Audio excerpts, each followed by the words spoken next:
ఎస్సీలకి ఎస్టీలకి మైనారిటీలకు కూడా ఇవాళ పవన్ కళ్యాణ్ అవసరం ఉంది.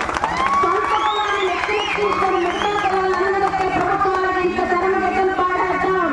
అన్ని కులాలను సమానంగా రాష్ట్రంలో ఎందుకు నడిపించే పవన్ కళ్యాణ్ గారికి అధికారం ఇద్దాం. గుర్తుపెట్టుకోండి, ఇవాళ రాష్ట్రంలో ఉన్న ప్రతి సామాన్యుడు అన్ని హక్కులను పొందగలగాలి. విద్య వైద్యం అందరికీ అందుబాటులో ఉండాలి. రాష్ట్రంలో రోడ్లు ప్రాజెక్టులు అన్ని మనందరికి అనుకూలంగా ఉండాలి. ప్రతి రైతు కన్నీళ్లు పెట్టకముందే, ప్రతి రైతు అప్పులు కాలవకముందే కొన్న పంట సాయం చేతికి రావాలి.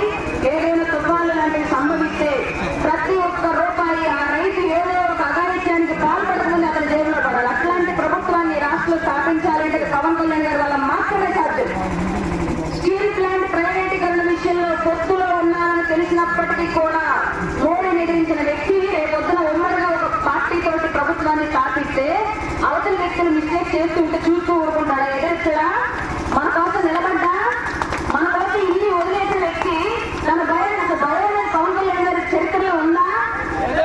అట్లాంటి వ్యక్తిని నమ్మి ఆయన వెనకాల నడవడానికి ఇంకా సందేహించి క్వశ్చన్ ఆయన గురించే. రాష్ట్రంలో ఎప్పటి వరకు ఏ రాజకీయ నాయకుడి యొక్క చరిత్ర తీసుకున్నా అతని కన్నా ఎక్కువగా నిస్వార్థంగా నిలబడ్డ వాళ్ళు లేరు. అతనిలాగా జేబులు డబ్బులు తెచ్చి జనానికి పెట్టిన వాళ్ళు లేరు. అతనిలాగా తప్పు చేసే ప్రతి ఒక్కరు నిర్ణయించిన వాళ్ళు లేరు.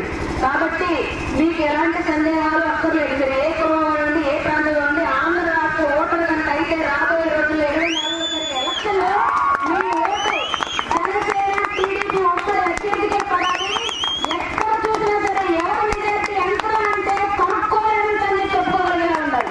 అట్లాంటి పరిస్థితి కొల్లూరు నియోజకవర్గం నుండి గుంటూరు జిల్లాలో ఉన్న అన్ని సీట్లు కూడా ఒక్కరు కూడా వైసీపీకి పోకుండా ప్రతి ఒక్కరు కష్టపడి పనిచేసి 24లో నా ప్రభుత్వం జనసేన టీడీపీ ఒక ప్రభుత్వం. మరి మీది జనసేన